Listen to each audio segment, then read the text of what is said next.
Alors, bonjour à tous pour le premier live de Selle Expert Canada. J'attends de voir s'il y a quelques personnes qui se connectent. C'est mon premier live ici que je gère moi-même. Donc, je ne suis pas sûre de vous voir et de voir vos messages. Là, normalement, Facebook fait son travail et vous annonce que nous sommes en live. Donc, ce soir, on va parler de Selle. On va parler de comment choisir sa selle et nous allons parler également du cavalier, de sa position et bien sûr de l'influence que le cavalier a sur sa selle pour la choisir. Voilà. Alors, c'est ça. Comme je vous dis, là, ça fait quelques secondes qu'on est en live. Je vais attendre un petit peu de voir s'il y a du monde qui se connecte. On me dit que ça fonctionne ici, donc ça c'est cool. Par contre, je vois pas vos messages. S'il y a des messages, Shannon, est-ce que tu serais capable de m'envoyer un message pour que je le vois en fait? Parce que si vous avez des commentaires, en fait, l'idée c'est que vous posiez aussi vos questions pendant ce live, si vous avez des questions particulières. Moi, bien sûr, j'ai une petite trame, hein, j'ai des trucs à vous dire. Mais si vous avez des questions particulières, n'hésitez pas à me les poser dans le chat, ça me fera plaisir. Alors, donc on va commencer. Pour choisir sa selle, la bonne selle va toujours... Ah oui, je vois, ça y est, bonsoir. La bonne selle va toujours faciliter votre exécution. Qu'est-ce que ça veut dire? Ça veut dire que une bonne selle pour vous va vous aider à faire ce que vous savez faire. Dans le sens où on a tous un niveau à cheval, quel que soit notre niveau, une selle qui va vous correspondre va vous aider dans ce que vous savez faire et non pas lutter contre votre équilibre. Parce qu'en fait, tous les problèmes de selle, à la base, sont des problèmes de déséquilibre. Ça peut être un déséquilibre qu'on appelle avant, c'est-à-dire qu'on va plonger vers l'avant, ou un déséquilibre arrière, c'est-à-dire qu'on va se sentir aller vers l'arrière de la selle, ou un équilibre latéral avec une selle qui tourne. Là, pour l'instant, je ne parle pas encore du cavalier qui lui-même peut appuyer plus sur un étrier ou que sur un autre, parce que là, on rentre...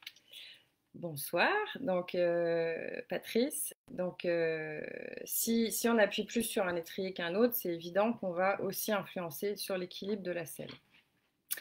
Donc, l'objectif de votre selle, ça, pour résumer, c'est la stabilité dans la décontraction. Moi, je ne parle jamais de fixité, parce que quand on est fixe à cheval, ça veut dire qu'en fait, on est figé, on est raide.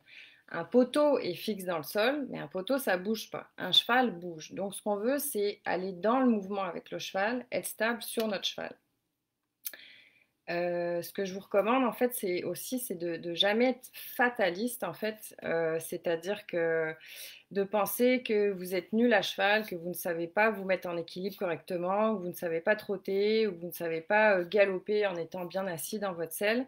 Si c'est le cas, c'est simplement que votre matériel, en fait, n'est pas adapté. En fait, tout ce que vous savez déjà faire doit vous paraître facile. J'ai envie de vous parler de quelques a priori en fait à éviter sur une selle quand vous cherchez une nouvelle selle, qu'elle soit neuve ou d'occasion. C'est d'avoir, bonsoir Damien, c'est d'avoir un a priori sur la marque de la selle. Exemple, mon coach monte dans tel type de selle, donc il me faut absolument la même parce que ça va être la meilleure marque au monde. Pas forcément, en fait, toutes les marques ont leur philosophie de selle, c'est-à-dire que certaines marques vont opter plus pour des sièges plus ou moins larges, plus ou moins étroits, plus ou moins creux, avec différents types d'arçons. Voilà, à chacun sa selle. Évitez aussi les étiquettes, c'est-à-dire qu'aujourd'hui sur le marché, ou plutôt auparavant, on n'avait pas grand choix de selle, hein. Il y avait deux philosophies de selle, les sièges d'Anlou, c'est-à-dire les sièges plutôt creuses, et les sièges à la Jean d'Orgex plutôt plats. Et on avait ces deux choix-là. Aujourd'hui, on a beaucoup, beaucoup plus de choix sur le marché, ce qui fait que c'est un peu plus compliqué pour vous de choisir la bonne selle. Donc là, j'espère que ce soir, je vais pouvoir démystifier quelques trucs avec vous. Donc c'est ça, je vous disais, éviter certaines étiquettes. ou vous dire oh, il me faut plutôt quelque chose de comme ci ou de comme ça pour mon cheval a un dos court, mon cheval a un dos long, il a le dos plutôt creux, il a des grosses épaules, etc. En fait, salut Bianca, peu de cavaliers savent exactement ce qu'il faut pour leur cheval et ce qu'il leur faut à eux, et ce qui est logique en fait, c'est un métier. Donc, encore une fois, visez vous, votre confort. Pourquoi? Parce que si vous êtes confortable, enfin si vous êtes bien, si vous êtes stable et décontracté, il y a de grandes chances pour que votre cheval le soit aussi. Euh, c'est ça, donc je vous disais de vous concentrer sur vous en premier. Bien sûr, toujours essayer sa selle dans le mouvement. C'est-à-dire que pour moi, essayer une selle sur un tréteau ou dans un salon enfin un salon d'équitation ou dans le salon de chez quelqu'un, vous n'allez pas avoir du tout les mêmes sensations que sur votre cheval. Ça paraît juste évident dans le sens où chaque selle, enfin une selle va poser différemment sur différents types de cheval et dont votre équitation va en être changée également. Voilà. Donc, oui, ce que je voulais vous dire aussi, c'est que ce n'est pas votre faute si vous êtes mal dans votre selle ou si vous n'arrivez pas à faire un exercice donné. C'est-à-dire que si vous n'arrivez pas à faire un exemple, si votre coach vous répète sans arrêt de vous tenir plus droit ou de reculer votre jambe ou de l'avancer ou de faire ce genre de choses, bah, c'est que probablement votre selle ne vous aide pas. Donc, qu'est-ce qu'il y a comme solution en fait par rapport à tout ça? Ben, vous pouvez essayer des trucs, c'est-à-dire que comme je vous disais tout à l'heure, chaque problème de selle est un problème de déséquilibre. Donc, si vous vous sentez plonger vers l'avant, eh bien, mettez un peu plus d'épaisseur à l'avant ou un peu moins d'épaisseur à l'arrière. Ou si vous vous sentez au contraire partir vers l'arrière, eh bien là, mettez un peu plus d'épaisseur vers l'arrière. Pour ça, il existe plein de pattes différents. Donc là, c'est sûr, on ne parle plus de la selle exactement, mais d'amortisseurs. Et tous les amortisseurs ont une influence sur l'équilibre de la selle. Des fois en mieux, des fois en moins bien. Toujours est-il que il y a, par exemple, par rapport au morphotype de chevaux, donc si on part dans dans deux grandes catégories de morphotypes de chevaux, on va avoir les chevaux plutôt étroits et anguleux, genre les pur sang, les thoroughbreds, ou les chevaux plutôt ronds et larges, comme les poneys ou les chevaux ibériques, par exemple. Donc, on va vouloir s'éloigner un petit peu des chevaux plutôt anguleux, avec du garrot, tout simplement pour créer un petit peu d'épaisseur, un peu d'éloignement, un peu plus de confort pour le cheval. Souvent, ces chevaux-là ont tendance à être un petit peu plus raides aussi. Et on va vouloir se rapprocher des chevaux très ronds pour éviter justement que la selle ne tourne ou de créer une forme de déséquilibre latéral. Voilà, j'espère que tout le monde me suit. Si vous avez des questions, enfin, en fait, n'hésitez pas à me poser vos questions. Bonsoir Alice. Euh, Parce que c'est important en fait que je puisse répondre à vos questions exactement. Donc, ah oui, puis un dernier truc sur une selle, quand vous en cherchez une, c'est ne choisissez pas une selle que vous trouvez moche, parce que vous finirez toujours par lui trouver tous les défauts du monde. Euh, alors, quand vous essayez une nouvelle selle, l'idée c'est que vous ayez envie de vous installer dedans. Qu'est-ce que ça veut dire? C'est que vous ayez envie de vous asseoir, de profiter du siège en fait et de vous laisser porter par la selle plutôt que de vous accrocher à la selle. Si vous vous accrochez dedans, c'est qu'il y a de grandes chances qu'elle soit en déséquilibre ou pas trop faite pour vous. Comment est-ce qu'on voit qu'on est bien dans une selle? Moi, je me dis toujours qu'une cuisse qui bouge, c'est bon signe, dans le sens où si votre cuisse bouge, c'est que votre fesse est posée sur la selle et que donc vous vous laissez porter par la selle et que vous allez dans le sens de votre cheval. Donc ça, c'est toujours un bon signe. À ne pas confondre justement avec un manque de stabilité où là vous promeneriez, je ne sais même plus parler français, partout dans la selle. Et à l'inverse, ne pas chercher à être fixe sur la selle parce que là, ça traduit vraiment un problème d'équilibre justement parce que vous luttez contre un déséquilibre. Ce que vous pouvez faire également, c'est quand vous essayez une nouvelle selle, c'est de monter à une main, c'est-à-dire de mettre vos deux rênes dans la main gauche ou vos deux rênes dans la main droite. Ça va vous amener plus de décontraction et une attitude plus naturelle. Donc voilà, vous pouvez faire ça également. Pour parler de façon générale au niveau des morphotypes, oui, excusez-moi, je regarde les questions. Pour parler en général des deux grands morphotypes, si on parle déjà des filles et des garçons, ou des hommes et des femmes, la plupart du temps, les femmes, bien sûr, vont avoir une cambrure plus prononcée que celle des hommes. Et très souvent, les filles vont monter de façon un petit peu plus verticale que c'est-à-dire se tenir un peu plus droite que les garçons, même à l'obstacle, et elles vont avoir tendance à chausser un peu plus long.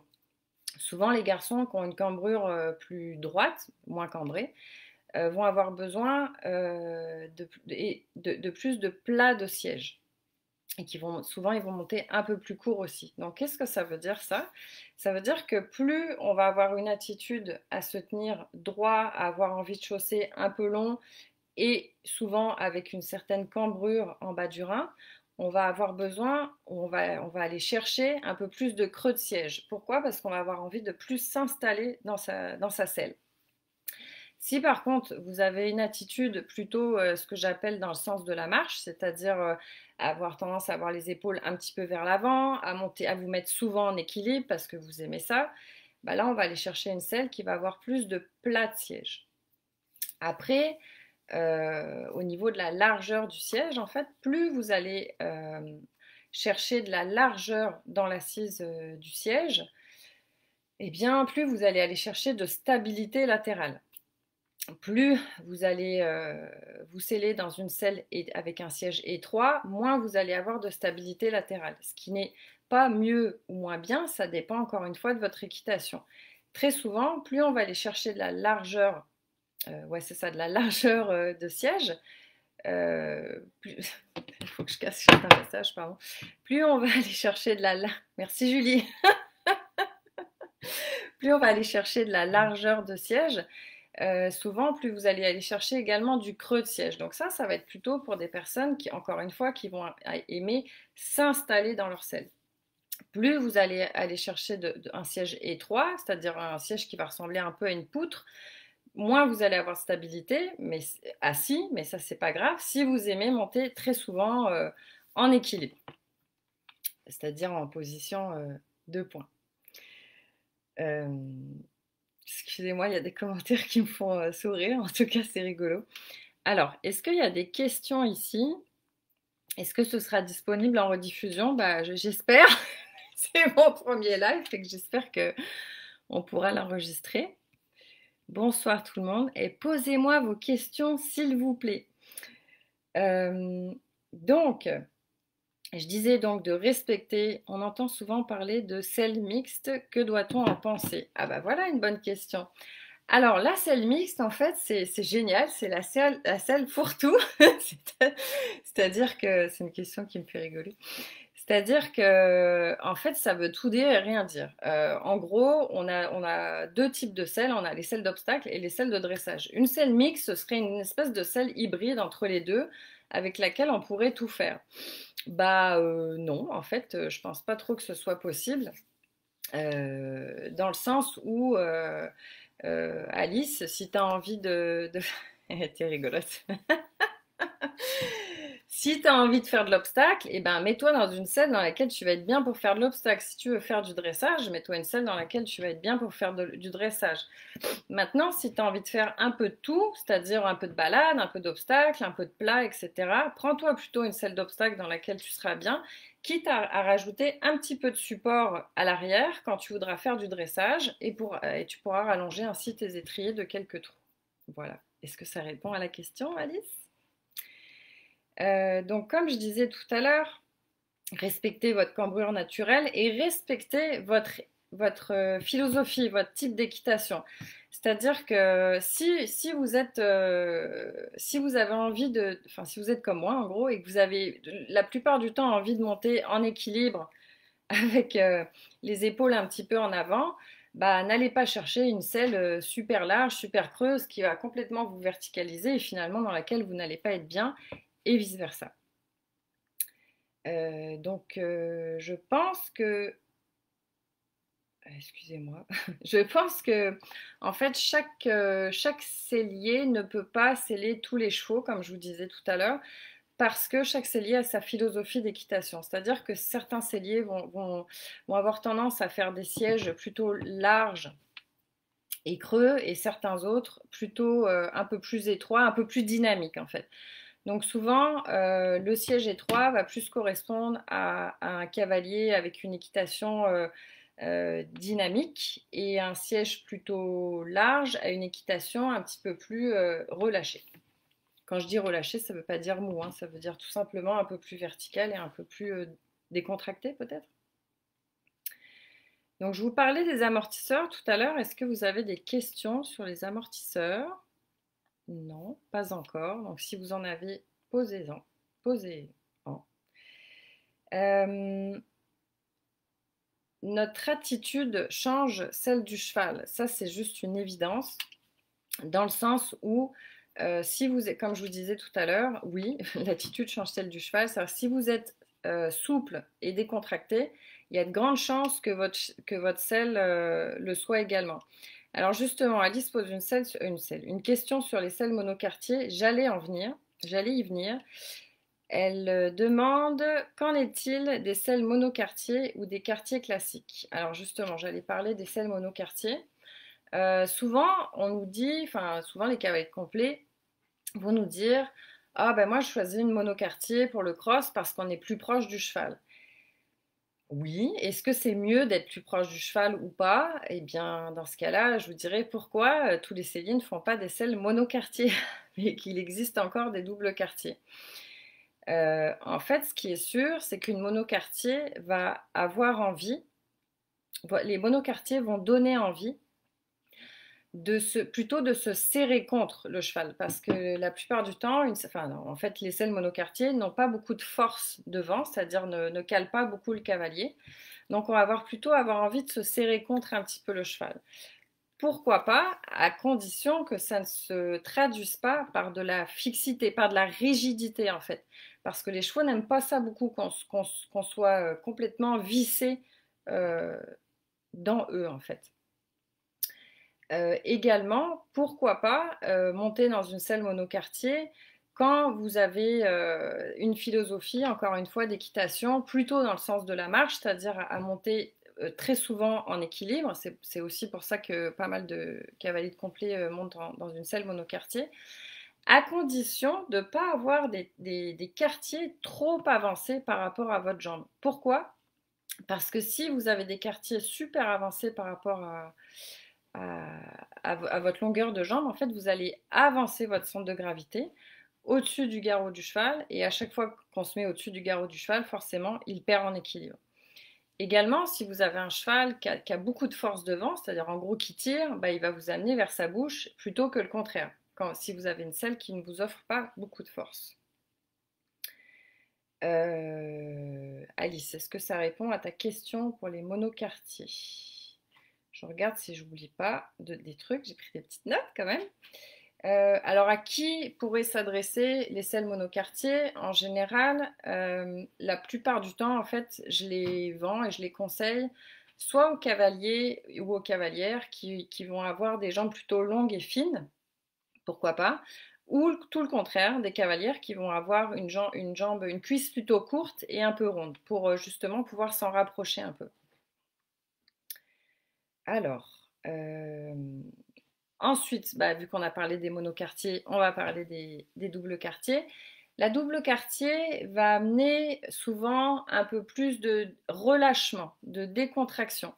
Donc moi, quand je rencontre un cavalier qui a tendance ou une cavalière hein, qui a tendance à contracter ses psoas, à remonter un peu les genoux, à se mettre un petit peu en position crapaud, bah, je vais très souvent le mettre plutôt dans une selle double quartier qui va amener un petit peu plus d'éloignement, un petit peu plus de relâchement. Et pour les selles d'obstacles, les doubles quartiers amènent également plus de force devant avec les taquets à l'avant. tout simplement. Plus de force, ça veut dire qu'en fait, la selle va vous garder derrière. Vous garder derrière, ça veut dire vous maintenir au-dessus du dos du cheval. Pourquoi? Parce qu'un cheval va toujours préférer que vous asseyez sur son dos que sur son garrot. Parce que si vous asseyez sur son dos, vous asseyez là où il est le plus fort et là où il pourra mieux vous porter. Ne pensez pas qu'il faut trop avancer une selle sur le garrot du cheval pour, je sais pas, libérer le dos ou j'en sais rien. En tout cas, c'est exactement le contraire. Vous allez mettre trop de poids devant en fait. Alors, des questions.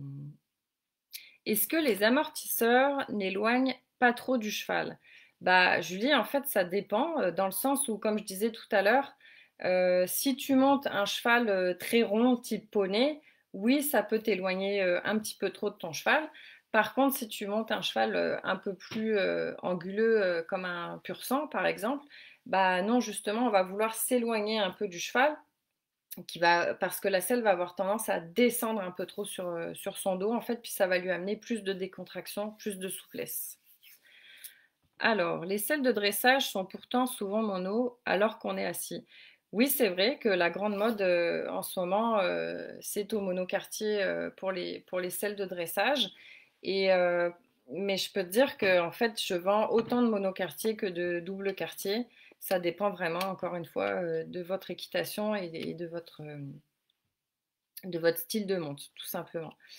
Alors, une autre question. La taille des quartiers dépend-elle uniquement de la taille des jambes du cavalier? Ouais, je pense comprendre ta question. Eh bien, oui, en fait, ta taille, alors si on parle d'une selle d'obstacle, c'est-à-dire que l'avancement du quartier et la longueur du quartier va dépendre à la fois de ta longueur de fémur et de ton type d'équitation, si tu choses plutôt court ou plutôt long. Si tu choses plutôt long, c'est sûr qu'on va te mettre dans un quartier un peu moins avancé, c'est-à-dire un peu plus reculé. Et si tu choses plus court, il est possible que je te mette dans un quartier un petit peu plus avancé.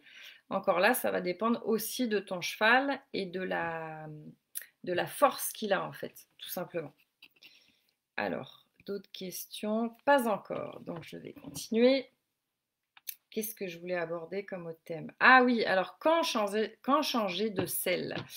Alors ça dépend, encore une fois, si vous êtes un cavalier amateur ou un cavalier professionnel. Moi, pour mes professionnels, c'est simple, je leur change la selle tous les ans ou tous les ans et demi maximum, sinon ils détruisent une selle. Dans le sens où un cavalier pro qui va monter 6, 7, 8 chevaux par jour, au bout d'un an, il aura mis de nombreuses heures dans la tête de la selle et qu'à un moment donné, une selle neuve a besoin de se faire.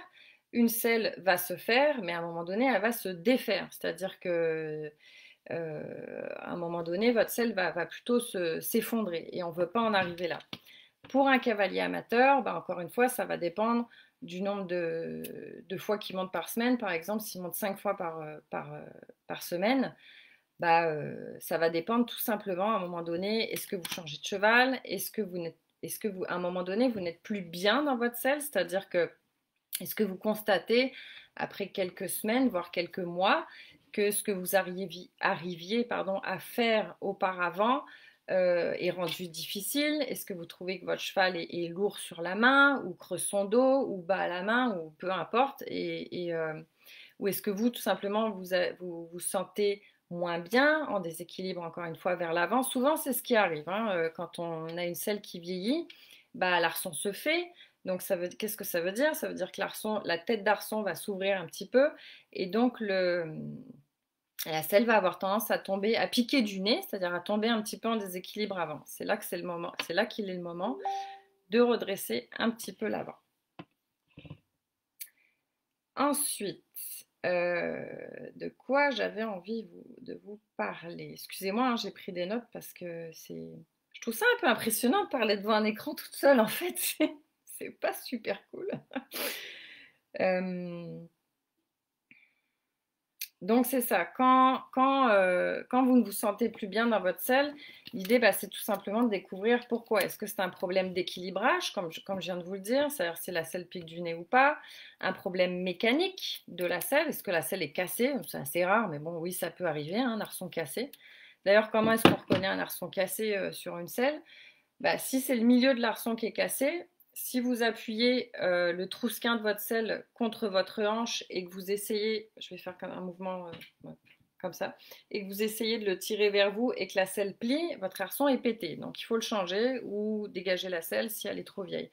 Au niveau de la tête d'arçon, c'est-à-dire du pommeau, si vous serrez fort la selle contre vous et que la selle plie comme ça, bah, c'est aussi que c'est cassé.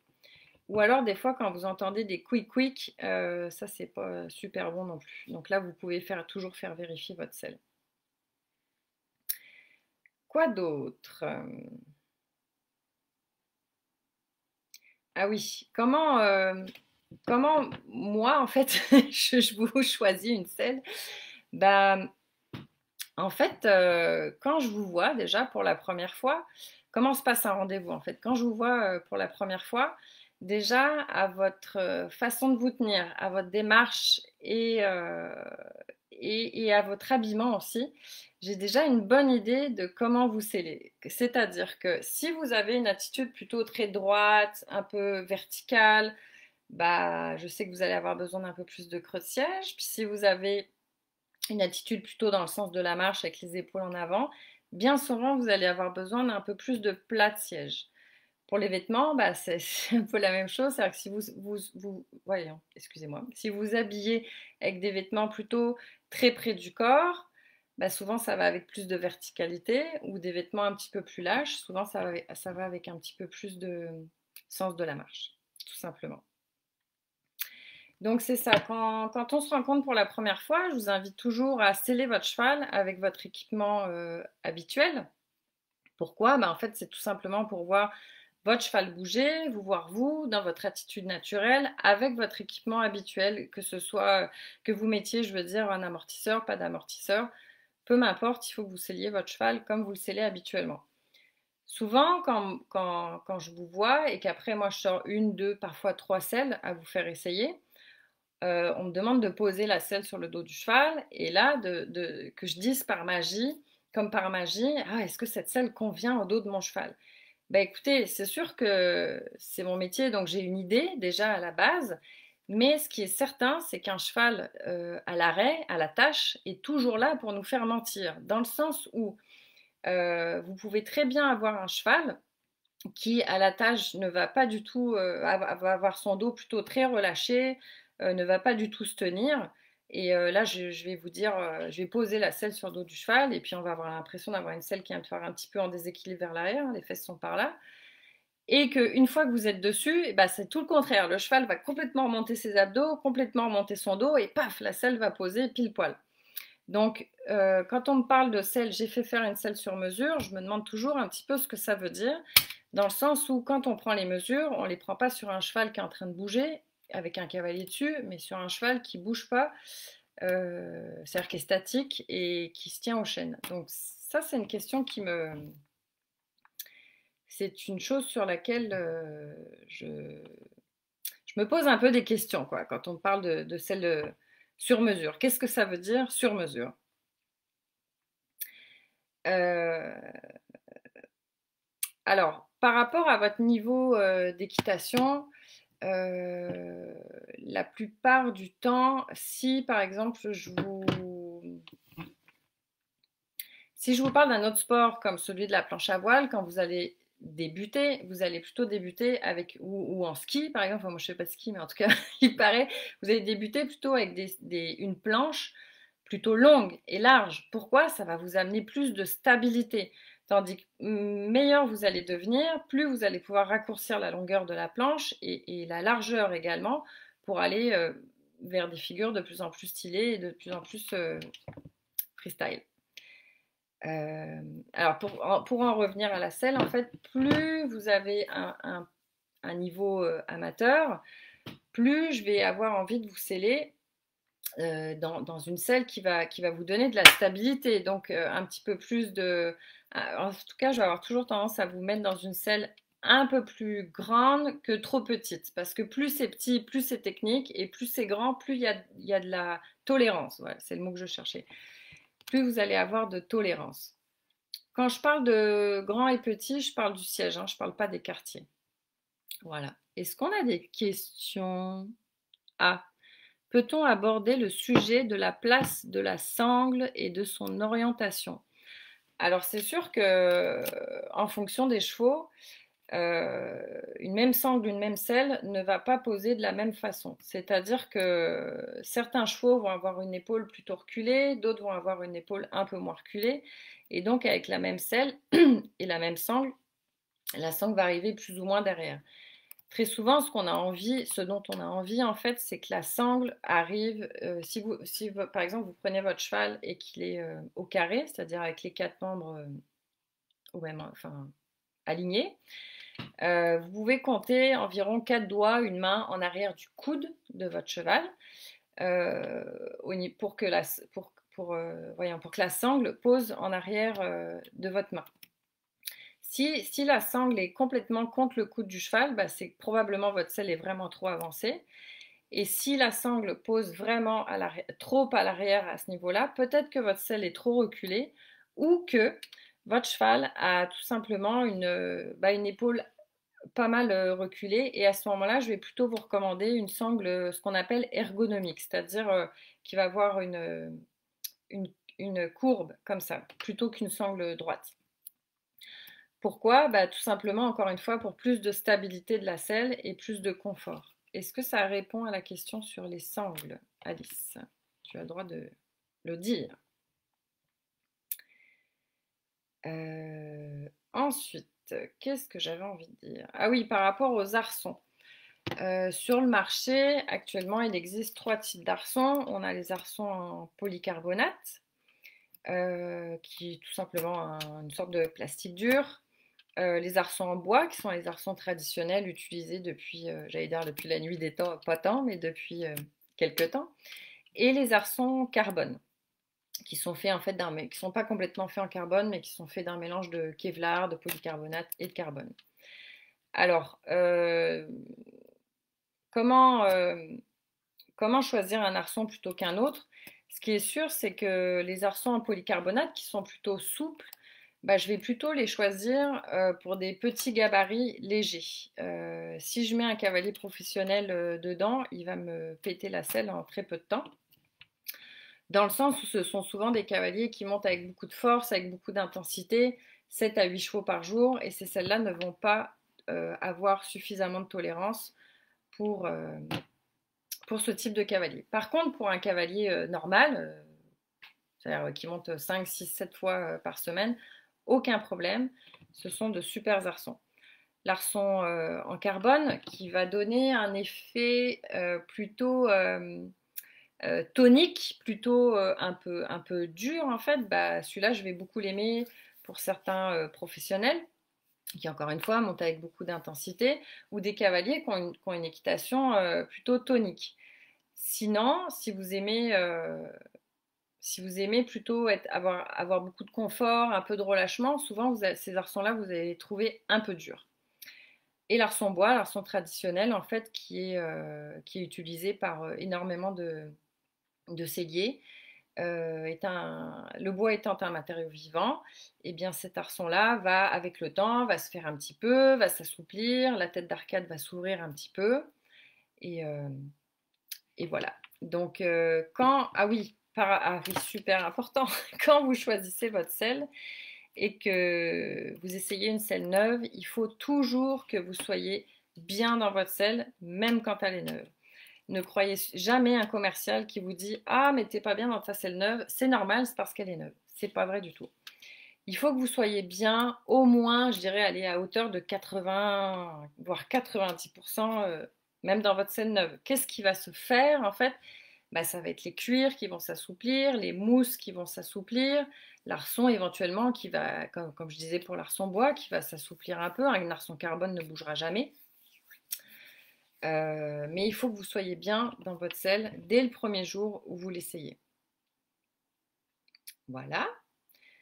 Ça, j'en ai parlé des sièges déjà. Alors, encore une fois, avez-vous d'autres questions? Est-ce que c'est clair en fait ce que je dis pour vous par rapport au siège, la largeur des sièges, les arçons? J'aimerais savoir si ce que je vous raconte fait sens pour vous ou pas. Et est-ce que vous aimeriez que je parle d'autre chose? Manifestez-vous, les amis. Je vous vois.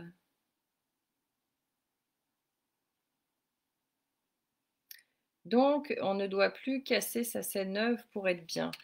Bah, c'est sûr que ça, c'est une bonne question, Amélie, parce qu'encore une fois, selon le cavalier qui monte dans sa selle, en fait, si ça, jusqu'à là, il y a très peu de temps. Si tu es une dame qui a un certain âge et qui a des problèmes un peu physiques, c'est-à-dire qui va faire de l'arthrose, qui a des problèmes de dos, etc., lorsque tu vas recevoir ta selle neuve, il est très probable que tu n'aies pas les mêmes sensations que dans la débo que tu aurais essayé. Pourquoi? Ben, encore une fois, parce que la selle va être complètement neuve et que les cuirs ne seront pas faits, que les mousses ne seront pas faites. Donc, il se peut que tu sentes un peu plus d'inconfort à ce niveau-là. Mais non, normalement, une selle n'a pas besoin d'être soi-disant cassée à tes fesses pour qu'elle soit confortable. Et les étriers. Alors, c'est quoi la question des étriers exactement? Amélie, est-ce que tu peux m'en dire plus? Par rapport aux étriers, très très très souvent, je vais vous recommander des étriers au moins à plancher large. Qu'est-ce que ça veut dire? Bah, c'est là où vous posez votre pied, en fait, que vous ayez un étrier le plus large possible. Pourquoi? Tout simplement parce que ça va vous apporter plus de stabilité et encore une fois, plus de décontraction, plutôt que d'avoir un petit étrier à plancher super étroit qui va vous amener finalement à baisser, à appuyer très fort sur votre pied, à casser votre cheville et finalement à la fixer, excusez-moi, j'ai des questions en même temps, à fixer votre cheville et à la garder vissée vers le bas, ce qu'on veut absolument pas. Ce qu'on veut, c'est apporter de la souplesse justement. Après, il y a aussi des étriers aujourd'hui qui, en plus d'avoir le plancher large, apportent un certain amorti au niveau des chocs. Ce que je vous conseille très fortement si vous avez des problèmes de cheville, de genoux, de hanches et ou de dos. Pourquoi? En particulier à l'obstacle, euh, quand vous sautez, en fait, vous avez vous avez de gros chocs sur vos articulations. Donc là, à ce moment-là, je vais vous conseiller des étriers avec un certain amorti. Alors, est-ce qu'il y a... Ça change quoi les différents étriers? Donc là, j'espère que j'ai répondu à la question. Sinon, sinon, dis-moi si j'ai pas répondu suffisamment à la question. Est-ce qu'il y a un réel intérêt à acheter une selle neuve? Encore une fois, je veux dire, excuse-moi. Donc, est-ce qu'il y a un réel intérêt à acheter une selle neuve? Tout simplement, ça va être le choix que tu vas avoir. C'est-à-dire que sur le marché des selles d'occasion, tu auras forcément moins de choix que si tu fais venir un professionnel qui va pouvoir te conseiller pour une selle neuve. C'est-à-dire que même encore là, si tu penses trouver exactement la même selle d'occasion que celle qu'on t'aura fait essayer neuve, ça sera forcément pas la même parce qu'elle n'aura pas été cassée sur le même cheval que le tien. Quand je dis cassée, elle n'aura pas été faite sur le même cheval que le tien et la personne qui sera montée dessus n'aura pas forcément les mêmes fesses, le même poids et ni la même philosophie d'équitation que toi. C'est-à-dire que peut-être que la personne qui aura monté dans cette selle avant se sera mis un peu plus près du garrot que toi tu as envie de le faire et donc elle aura cassé la selle à un autre endroit. Donc voilà, j'espère que ça répond à ta question Alice, mais oui, n'hésite pas à poser des questions, t'es marrante. Voilà, alors d'autres questions? Ça me fait bien plaisir en tout cas de tenter de répondre. Mais ce que je voudrais savoir avec des personnes qui regardent, c'est est-ce que je réponds de façon pertinente à vos questions? Ça, j'aimerais le savoir. Allô? Combien d'années peut-on conserver la même selle ou penser qu'elle nous conviendra?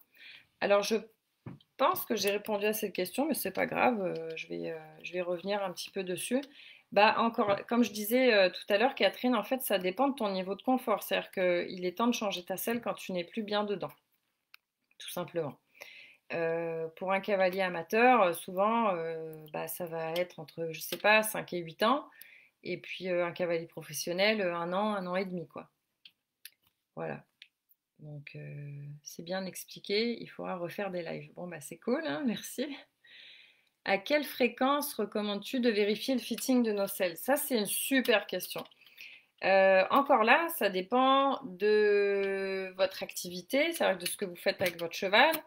Et de l'âge de votre cheval. C'est-à-dire qu'il est juste de bon sens de se dire que entre le mois de janvier et le mois d'août et le mois d'août et le mois de décembre, que votre cheval peut changer un peu. Bah, comme nous en fait, même si c'est un cheval, et ne parlons pas des jeunes chevaux, entre 3 et 7 ans, c'est juste évident qu'ils n'arrêtent pas de changer. Donc, si Geneviève, si tu as un cheval adulte, je te dirais, et que tu fais, enfin toi je te connais, mais bon, admettons que tu es une cavalière amateur qui monte 5 fois par semaine ton cheval, je te conseille de faire vérifier ta selle au moins une fois par année. Par contre, si tu es une cavalière professionnelle et dont le cheval a quand même de gros changements de rythme, de travail, de saison au cours de l'année, tu peux faire vérifier ta selle environ 2 fois par année. Voilà. Pour les jeunes chevaux, encore une fois, là, ce serait un minimum de 2 fois par année. Et pour certains, ça peut aller tous les 4 mois. Après, encore une fois, n'hésitez pas à avoir une panoplie enfin une panoplie, à avoir deux types d'amortisseurs différents et d'apprendre à rééquilibrer vos selles, tout simplement. J'espère que ça répond à ta question, Geneviève. Voilà. Avez-vous d'autres questions? Violaine, salut Violaine, ma chère voisine, comment ça va? Euh, Qu'est-ce que j'avais envie de dire d'autre? Je pense que j'avais envie de dire plein de trucs, mais en fait, en termes de qualité de cuir, y a-t-il des choix à éviter? Pourquoi pas une selle synthétique pour les petits budgets? Alors en effet, plutôt que de choisir une mauvaise selle en cuir, premier budget, en effet, il est mieux de choisir une selle synthétique, surtout pour les clubs, par exemple, ou en effet les gens qui ont des tout petits budgets. Ouais, une selle synthétique, absolument. Je suis d'accord. Quoi d'autre? Euh, J'essaie de voir si j'ai répondu à toutes vos questions. Je crois que oui. Avez-vous envie de poser d'autres questions ou est-ce qu'on a fait le tour pour ce soir? Ah, j'ai un truc qui s'ouvre, excusez-moi. Oui, c'est au club que je pensais. Bah oui, clairement, hein, pour les centres équestres, j'aime mieux, en effet, des bonnes, enfin ouais, des selles synthétiques que des mauvaises selles en cuir, ça c'est certain. Alors, je vais prendre contact avec vous. Merci. Je suis en recherche de processus de mon premier cheval. Je monte à cheval depuis 1 an environ. J'aurais besoin. D'accord, ben, quand vous voulez, Patrice, ça me fera vraiment plaisir. Qu'en est-il des selles mieux adaptées aux femmes? Est-ce que cela existe et fait vraiment une différence? Alors, bonne question. Certains selliers partent du principe que les hommes et les femmes sont physiologiquement faits différemment, ce qui est vrai, absolument. Bien sûr, les femmes ont tendance à avoir un bassin un peu plus large et une cambrure plus prononcée que celle des hommes. Mais pour avoir personnellement essayé ce type de selle-là, moi, j'étais pas bien du tout dedans. Donc, je dis pas que ce ne sont pas de bonnes selles, mais que je pense que c'est plus un argument marketing, en fait, le fait d'avoir des selles pour les femmes et des selles pour les hommes, qu'un réel argument pertinent. Voilà. Vas-tu enregistrer ton live? J'ai manqué le début. Bah, j'aimerais ça. J'espère que je vais y arriver, en fait. Oui, j'aimerais ça pouvoir le rediffuser, bien entendu. Alors, Magali, puisque tu as manqué le début, as-tu des questions, toi, sur comment choisir sa selle? Qu'est-ce que tu aimerais savoir?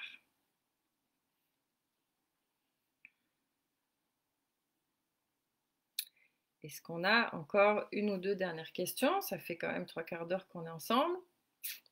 trouve ça cool.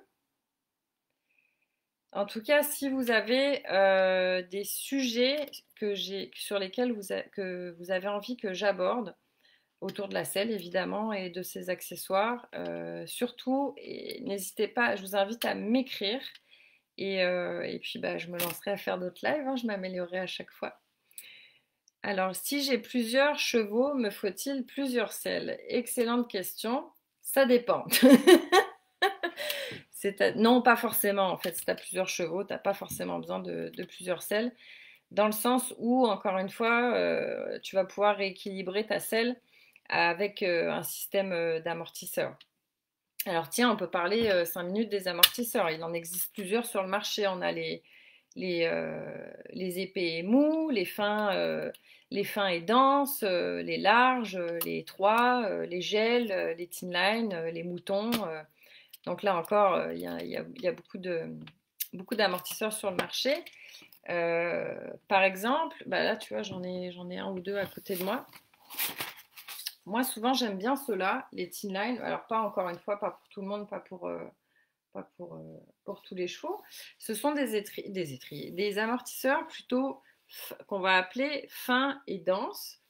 Alors, le fait de sa densité va toujours amener un petit. Alors, c'est un amortisseur également dans lequel on peut mettre des cales, devant, au milieu ou derrière.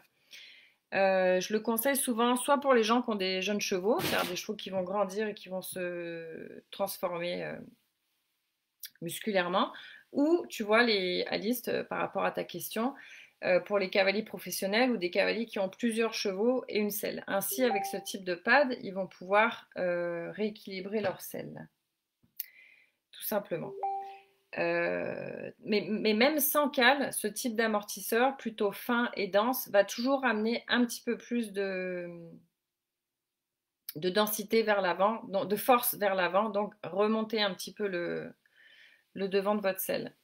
Le mouton, je vais plutôt le préconiser pour des chevaux, encore une fois, anguleux, étroits, avec un garrot plutôt saillant, ou avec des vieux chevaux, des chevaux un peu plus raides, ou, ça peut être et ou à chaque fois, sur des juments un peu sensibles.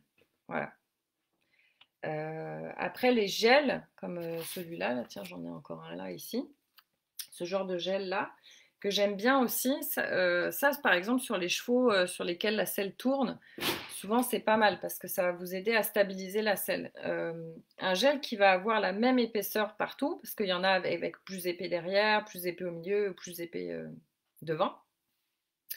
Mais un gel qui va être très fin et avoir la même épaisseur partout, sur un cheval très rond, quand vous avez tendance à avoir une selle qui bouge un peu latéralement comme ça, bah, je peux vous conseiller de mettre votre gel directement sur le poil du cheval, ensuite de mettre votre tapis et votre selle. Ça va vous aider à stabiliser la selle. Voilà, est-ce que ça va pour les amortisseurs? Ensuite, est-ce que ça répond à ta question? J'ai plusieurs chevaux et donc est-ce qu'il me faut plusieurs selles? Sinon, j'ai une autre question ici. Ce qui m'intrigue, c'est le choix d'arçon que l'on doit regarder, que l'on... Attends, excuse-moi. C'est le choix d'arçon qu'on doit regarder pour s'assurer d'avoir la bonne. Bah, encore une fois, Magali, vu que tu as manqué le début, je ne sais pas ce que tu as manqué en fait, mais comme je disais tout à l'heure, très peu de cavaliers savent exactement ce qu'il leur faut pour leur cheval. Ce que je te conseille de faire quand tu essayes une selle neuve ou d'occasion, c'est simplement de l'essayer dans les mêmes conditions que tu montes habituellement. C'est-à-dire tu mets le même pad, le même tapis, etc. Et tu essayes ton cheval avec cette selle-là. Et tu pars, je dirais, à l'écoute de tes sensations, à l'écoute de ton cheval. Toi déjà, est-ce que tu te sens en équilibre au-dessus de tes pieds? Est-ce que c'est facile pour toi de faire ce que tu fais habituellement? C'est-à-dire de trotter enlever, de te mettre en équilibre, de galoper, de t'asseoir dans ta selle, de faire les mouvements que tu as l'habitude de faire? Oui ou non? Si c'est oui, c'est bon signe. Si c'est non, c'est mauvais signe, bien entendu. Et comment tu sens ton cheval? Est-ce que tu sens ton cheval se libérer dans le dos? Est-ce que tu sens son dos bouger? Est-ce que tu sens ses épaules libres? Ou au contraire, est-ce qu'il tire par exemple? Ou est-ce qu'il garde sa tête en l'air? Est-ce que tu sens les postérieurs à 3 km derrière? Est-ce qu'il est mieux que d'habitude? Est-ce qu'il est moins bien que d'habitude? Est-ce qu'il avance plus que d'habitude? Tout ça, ce sont des indicateurs en fait pour savoir si ton cheval aime la selle ou pas. Alors là, j'ai quelques autres questions. Toutes les selles reculent sur mon cheval, quelle solution? Très bonne question. Alors, souvent, les selles qui reculent, ce sont des selles qui sont en déséquilibre avant. C'est-à-dire que, en imaginant que la tête est par là, les fesses sont par là, une selle en déséquilibre avant, c'est une selle qui va plonger comme ça. Une selle qui part en déséquilibre avant, c'est une selle qui va reculer la plupart du temps. Une selle, au contraire, en déséquilibre arrière, ce qui arrive plus souvent pour les selles de dressage, c'est une selle qui va avancer vers les épaules du cheval. Donc, soit ce que tu peux faire, c'est mettre un peu plus de force devant, c'est-à-dire un petit pad de garrot, pour voir comment ça va à ce niveau-là. Ou encore, souvent, des fois, ça peut être dû à un cheval qui a des épaules très épaisses. Donc, si ton cheval a des épaules très épaisses et que tu sautes, je ne sais pas quelle discipline tu fais, et que tu sautes et que ton cheval a un mouvement très fort comme ça, oui, la selle peut reculer un peu. Ou si tu fais du dressage, même à un cheval avec des épaules assez fortes, normalement, la selle ne va pas reculer en fait. Donc la solution, c'est toujours d'amener le moins d'épaisseur derrière. D'accord? Est-ce que ça répond à la question? Toujours agréable d'entendre des infos sur les selles classiques. Alors Bianca, toi qui es spécialisée en selles western justement, est-ce que tu trouves que ça se rejoint un peu dans la philosophie ou pas du tout? Donne-moi ton avis, ça m'intéresse. Alors, on m'a aussi dit que l'amortisseur de mouton, on le mettait direct sur le dos sous le tapis pour absorber la sueur. Ah bon? Je suis habituée de le mettre par-dessus mon tapis, est-ce correct? Alors, deux choses aussi sur le tapis en mouton, ne le choisissez jamais trop court. Pourquoi? Parce que si vous choisissez un tapis en mouton dont le mouton va, ou plutôt dont la selle va embarquer sur le mouton, vous allez créer une surépaisseur, une pression et donc un déséquilibre. Donc choisissez toujours un tapis en mouton qui va bien déborder et devant et derrière, dont le mouton, je veux dire, va bien déborder et devant et derrière votre selle. D'ailleurs, c'est valable pour absolument tous les amortisseurs. Ne choisissez jamais un amortisseur trop court dont la selle va déborder en fait de l'amortisseur. Alors Magali, pour répondre à ta question exacte, soit en fait tu as différents types de pads, soit tu peux mettre un mouton directement, il y a des boutons qui comme utilisent les chasseurs par exemple, enfin les gens qui font du hunter ou de la chasse, dont la selle va n'importe quoi, excusez-moi. Dont le pad va avoir la forme de la selle. Donc là, en effet, ce mouton-là, tu le mets directement sur la peau du cheval. Ou encore, tu as certains tapis comme Mathès, le fond. Tu vas avoir toute une surface de mouton sous le tapis. Donc là, oui, encore une fois, tu le mets directement sur le cheval. Mais si tu as un mouton, tu sais, de forme habituelle, enfin là c'est pas un mouton, mais je veux dire qui a cette forme-là, c'est-à-dire ce qu'on voit la plupart du temps, non, tu mets d'abord ton tapis de selle et ensuite ton mouton, tout simplement, à condition qu'il soit assez grand. Est-ce que ça répond à la question?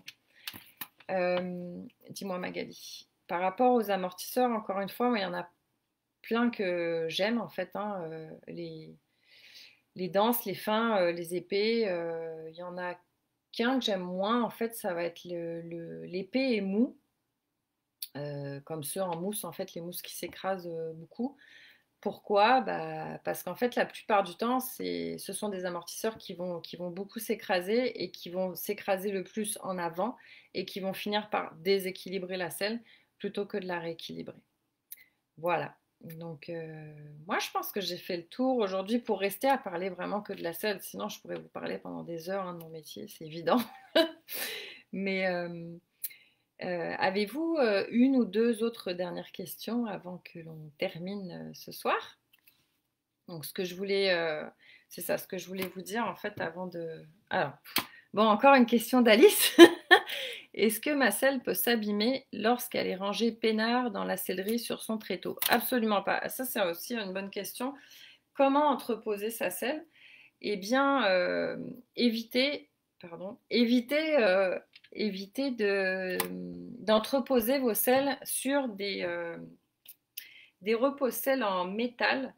Ça, c'est pas bon du tout pour vos matelassures, en fait, pour les matelassures de la selle. Par contre, si vous avez, je vous recommande plutôt d'entreposer vos selles sur des, je sais plus comment on appelle ça, en fait, des porte-selles, tout simplement, sur des porte-selles de cette forme-là.